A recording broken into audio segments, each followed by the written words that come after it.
Wow, Hey. look at This you. was a- Welcome. Hi, I didn't see you, so I was just sending you a quick email. Hey, How are you doing? great. How are you? Good. Good. We had finally some sun today, so I was a little bit like walking outside. I was like soaking it up because currently we are already going into fall over here. I know that's Uh-huh. a problem of yours. Well, I am Canadian, so I'm very familiar with the Okay. seasons. But I have sadly become a wussy, so I am glad to be having more sun around the clock, but I'm Um, sorry for that. But you get fall, so that's a good thing. yeah, 100%. Uh, It's great to have you on the call today. I can't wait to get to know you and your story a little bit better. yeah, I'm so happy to chat. It's nice to see your face too. You so Yeah. many text messages, so. Exactly. It's Mm. cool to connect face to face. Yeah, you're so busy. I don't know how you do it all. You and Yannick, you guys, you both amaze me, honestly. I'm like trying to just do macro Tetris, and you were, I mean, the details. Oof. All I good. have empathy fatigue for you, but then I'm like, okay, I have to know you can handle it. I have to like just, you guys have got it. Ask my question, let you handle it. Yeah, exactly. This is how we roll. I would love to actually get straight into who is Mel? Like, where do Hmm. you live? What do you do? Like, how is your everyday life? Like, what are you Uh-huh. surrounded with in your everyday life? Oh, my everyday life. Well, let's see. So I'm an artist. That's a sort of what I do mainly for my day job, although it's not really a job. I'm there in San Francisco in a new studio space, which I love. And I also have this remote studio in a rural area of Ontario, Canada, where I'm from. And so this allows me sort of two different sides of my practice to reflect and renew and kind of do more bigger projects and interdisciplinary projects with folks. I'm a co-founder of something called the Wall of Song Project. So I develop for a number of years participatory singing rituals and civic engagement, most recently for women's sports. And but lately I'm going back into my more gallery-based practices. So I'm thinking a lot about uncertainty in this moment. And in terms of my personal life, I'm the eldest of nine. That's my claim to fame. And my mom was the eldest of nine, so I have the bounty of family. It's like blowing my mind, 38 people this summer. And I have two sons, they're young adults who are my biggest teachers. And also I have a wonderful husband, 30 years this summer. So that's a bit about me. Congrats. Wow. Mhm. Wow.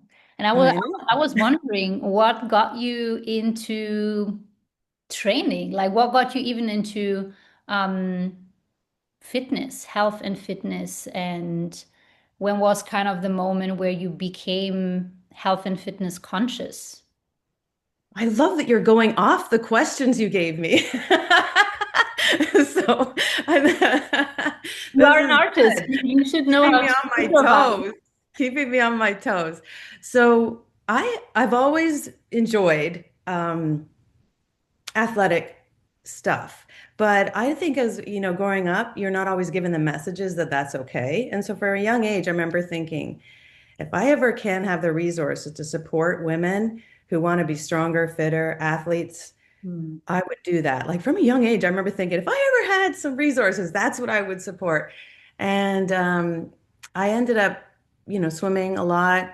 My parents took us all to Boys and Girls Club to learn how to swim.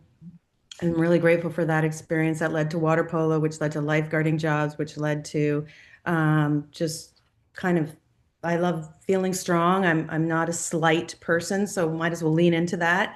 And but never really felt like I had the opportunity or the skills or the mindset maybe to take it to like a, a bigger level, shall we say. But I really love supporting that. So I did that in my work and I do that in my art and I do that. I just enjoy it. I enjoy it. Yeah. That's so great that you had that so early on.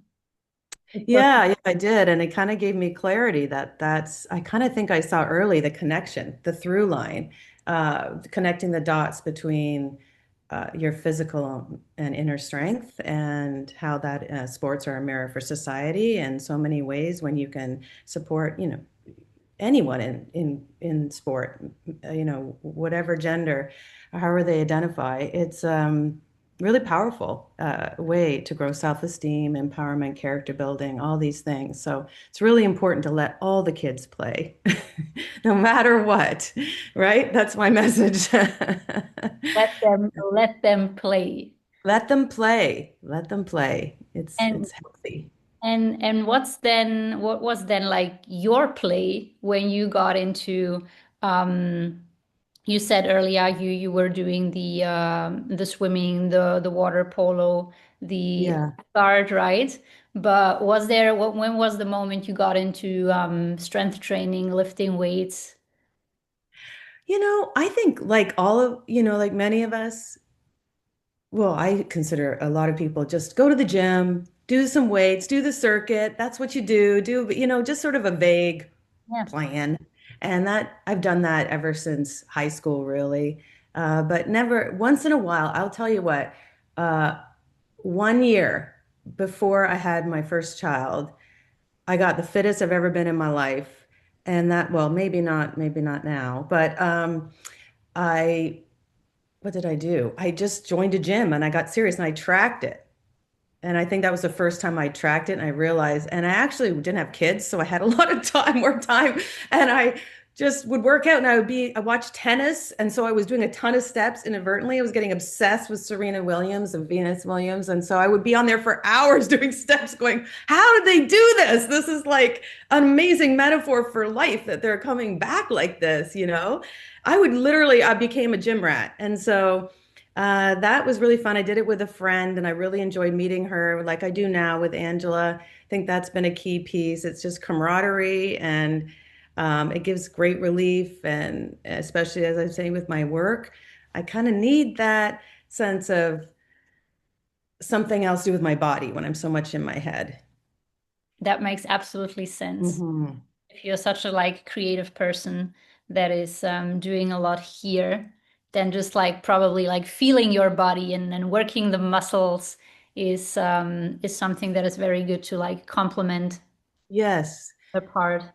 Yes, I think that is actually because I am a person who tends to live in their head a little bit more and learning to sort of take care of my body and think about, be mindful and I kind of have a low level corrosive anxiety that I don't know how to take care of myself and think that is such a lot of great headspace than I have now because I can free up that for Mhm. other things that are important to me.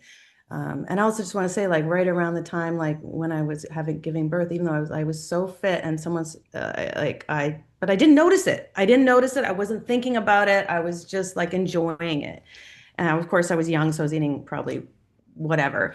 And and I did a military training science experiment when I was pregnant with what do you call it? Electrodes and Yeah, like so forth all over me when I was like out to here. And so I was like, all about like you can work hard and you can work out and you can strength train even when you are pregnant. You can keep going. So, yeah. you prove that to yourself that And I you had kids and it kind of just things went nuts. And now, so my hat goes off to those women I see on the platform who have kids and are doing the things. Because for me, now my kids are young adults, I'm able to revisit this again and take care of myself again. and what was the moment before you joined us inside like Women's Strength Society? Where were you in that in your journey at that point where you were like, okay, now let's try Mm. something, let's try something new. Let's take the leap because it's Mhm. always also probably like doing new stuff comes with risks, like Mhm. going to work, how is this going to be? Do I like it? All those things. And what kind of headspace were you beginning of the year? I know this is when we chatted, I think the first time that you Yeah. thought like, hey, I want to try something new. Yes. Well, I would say three things. One, I had a chronic hip injury. And so that was considering even medical intervention. It was getting all inflamed and it was going to sciatica. And it was just like there's a messy intersection there. There was a lot of different nerves and muscles and ligaments that were just who knows what the heck. And I was stopping me from working out. So it was a vicious cycle. I was gaining weight, which is putting more pressure on my hip, but I literally could only do arm weights. I couldn't even walk. This was last fall. And I won't get into how I think that happened right now, but all that to say is I knew I got to do something to take care of my health here and do it with more precision and do it carefully so I don't re-injure myself. And so that was number one. Number two, menopause comes along, which changes things, and certainly feel like I have to be more careful for sure. And I've been feeling that for some time. And it's not just the external, I'm not talking about like socialized standards of Mm. beauty or weight or whatever, all those messages. I'm talking about just feeling clear-headed. I'm talking about not feeling fuzzy and walking through mud and having energy for your important things in your life. And I was feeling that just, ugh, and so that was a big one. And then I was a late diagnosis woman, like a lot of other women out there with ADHD.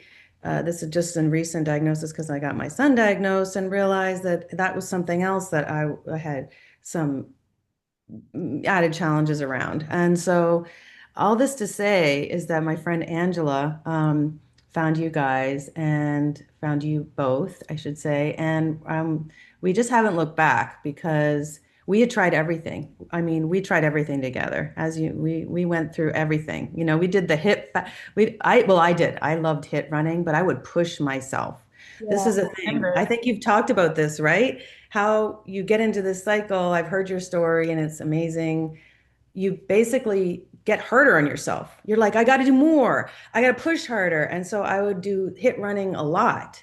And I loved it, but because I love that. I'm not a person who can do endurance, like same thing. I have to do hard and then take a break. Um, but it was just too much. And then I wasn't resting enough. I wasn't paying attention to my energy production. I wasn't refueling. I was just really hard on myself all around. So that brought me to you and that brought me to this program and learning to do that with some kind of balance.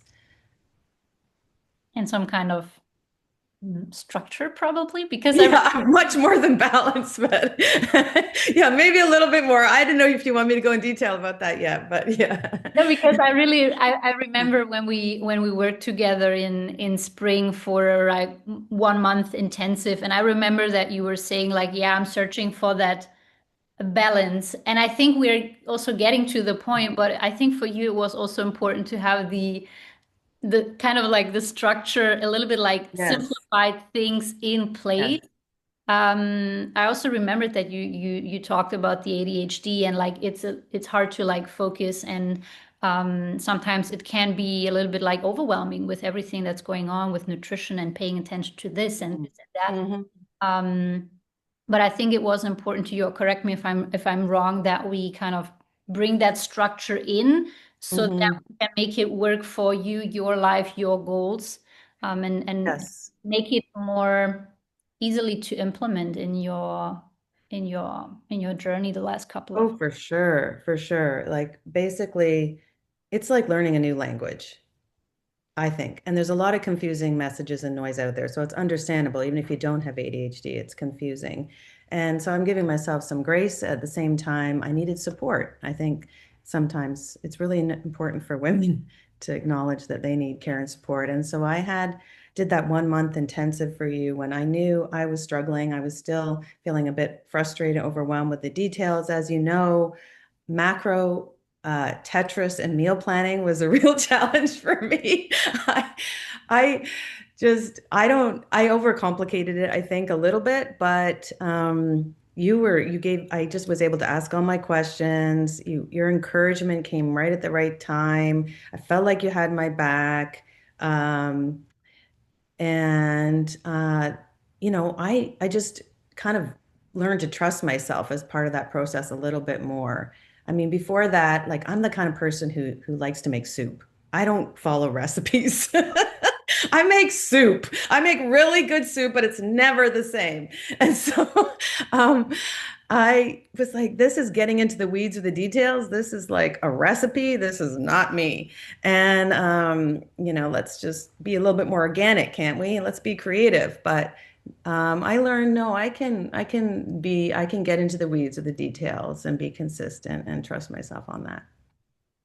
Because like after that intensive, I was like, wow, Mel, I was like always looking at your progress and watching that from the kind of the sideline because we were then not working like one-on-one together, but it was just amazing to see how even while traveling and everything coming up for you over the summer, I think it was, or early summer. Mhm. I know that you were like traveling also, and you were able to just like crush it and still maintain some level of structure around your nutrition to be able to, yeah, fuel your body properly and get the results that you are looking for. And that was really making me smile. Yeah, well, that's honestly, because of your support and help. Because I really think that having you there, right there, was really important for me to not feel like I was alone in it a little bit.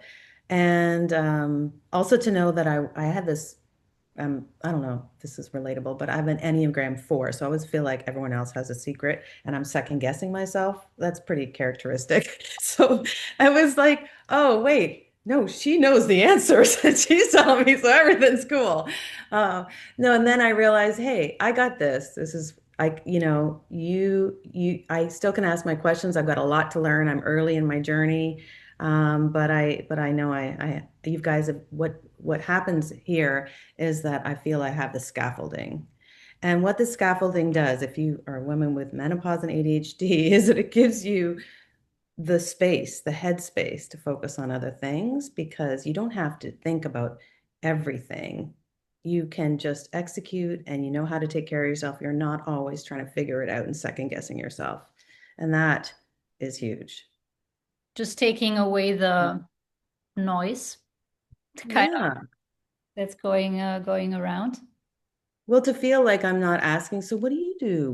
What's that? Oh, maybe I should try that. Oh, low carb, no, oh, and then you're just bouncing, bouncing, bouncing in the wind. And that is no way to feel grounded in your life either. So I would say that has a chain reaction of action that's transferable to other areas of your life. Yeah, 100%. What I really need to give you like huge props is how you were able to, first off, it's not only like me giving you the information of like focus on this and that. It's always like teamwork, team effort here, uh, because you were definitely, or you are definitely someone who is interested in learning the craft and understanding like why are things working for me and how to make them work for you. So that's also super important, or that's something that lights me up because I'm like, you are learning something for life, like the language you said, like, okay, so maybe if we are not talking the language frequently, we forget a couple of words here and there, but still Mhm. it remains most of it. And I think that was just great to see that you're not just, it's not just a phase or something that you're hopping on and off a program, but it's really so more so about learning about your body, your physiology, strength, nutrition, all those pieces of the puzzle to create something that is sustainable, right, for your life, rather than just, there's just so much stuff out there. Like you said, the low carb and the keto and the fasting, and do the sprints and don't do the sprints, the cortisol, Yeah. no A cortisol, billion supplements. You're like, billion supplements. Like, whatever, maybe something will hit what I need. Um, yeah, no, 100%. And I have to say, I really want to shout out, when I listen, I think I started by listening to your podcast, and guys have, I keep saying you guys, I don't like that expression. You both have such sincerity and uh, sort of generosity to each other in the process. And I feel like that comes across, that means something to me. It doesn't feel like, feels like you so science-based, So such a genuine conversation. That really struck me right there that it was, people could go as deep as they want to go. And there's a lot of, I can't always follow Coach Yannick on the detail, but I try. But some people might. And then so it's there if you need it. And that feels like really reassuring too, that this isn't some fad thing. This is really this is a long-term sort of approach. And you'd call yourself, as you were saying, like you got to make it your own. You got to figure out your own approach. And for me, you were like the potato queen, I think you said. But I am the sourdough queen, I'll have you know. I know that's not the most optimal choice. Yours makes much more sense. However, I love it. It brings me a lot of joy. I find the most fiberiest, healthiest sourdough I can find. Fits in my macros if I can. And I just feel so much joy having that. I feel satisfied. I don't have that craving. And oh my gosh, I just love my sourdough. So that is a big, Are you that's making like amazing right there. are you making sourdough yourself too? No, that would be dangerous. I tried that in the pandemic, but no, that would also be another recipe. I do not need that. Exactly like Yannick style, like he loves to bake stuff, right? So Yes. he's a Yeah, very good sourdough bread maker, I and bet. also a croissant maker. Oh my goodness. I Yeah, think he would be a fabulous chef because clearly he's kind of like a chemist in the making. but Uh, he's definitely the soup guy and not the recipe guy. Like oh, you, really? yeah, yeah, yeah, Oh, yeah, yeah. interesting. I had him pegged as a Like, recipe guy. Oh, interesting, right? Because yeah, yeah. with this health and fitness, it's very like um data and deep science and all those things. Yeah. Then when it comes to like the cooking, it's definitely more like let's the taste and let's try Hmm. this and this. And I'm more the recipe girl. I'm like, give me the recipe, otherwise Yeah. I Well, cannot. I suppose it's like anything. You kind of got to learn. It seems like he knows how the rules, so to speak. Like in fitness, you learn the rules, but then you can adapt them once you learn the language. But first you got to learn the language. So that seems like a good metaphor. Yeah. 100%. This is also what I see with you, and that's why I was so um firm with like, hey, let's give you the structure. Let's focus first on structure because like the balance and the flexibility and adapting and all those things that come kind of like later in the journey, like on the go as you're going through the process. Mm. So for me, I would love to understand a little bit better what comes next for you. Like since you are working with us, you crushed amazing goals. You look amazing, strong in the gym. I'm like, wow, she's such a powerful, powerful woman. And are there like certain goals you see for yourself in health fitness related for the next year, 5 years, 10 years? Um, does it like open up now doors, ideas, goals for you now that you feel good or don't have that like heaviness anymore that you had before also with the hip injury going on? Hmm. Well, my long-term goal is to dance with my grandkids. Oh, I love Um, that. So yeah, I need to focus on that. That means keeping my hip healthy. That means taking care of my longevity and actually what I think it means in the next like 1 to 5 years is focusing on my lower body. As a swimmer, so I'm actually at the upper end in terms of strength with my upper body, which I always felt like I knew that I was stronger in my upper body. So kind of comes more easily to me. But my lower body, I just kind of ignored. I was like, that's probably why I got hip injury because I probably didn't have some strength there too. And literally, my legs would just flutter behind me sometimes when I was swimming. I don't even, so just getting stronger, even though I'm still in the low end with my lower body, it's such a great thing. When I even walk, I can feel stronger in my legs. I feel a little springier.